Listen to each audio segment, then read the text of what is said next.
Я желаю вам крепкого здоровья, дальнейших успехов и неиссякаемых сил.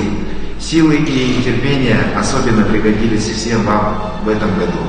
Вы смогли быстро и профессионально перестроиться на новый формат обучения.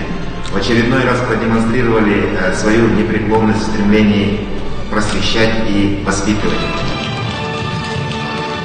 Жылдың аяғына дейін тағы да қосымша 35 осындай марапатқа ие болатын біздің мұғалімдеріміз осы қатарыңызға келеді деп сенеміз. С Днем Учителя. Пусть в ваших глазах всегда будет доброта, мудрость. Пусть огонь творчества горит на ваших уроках.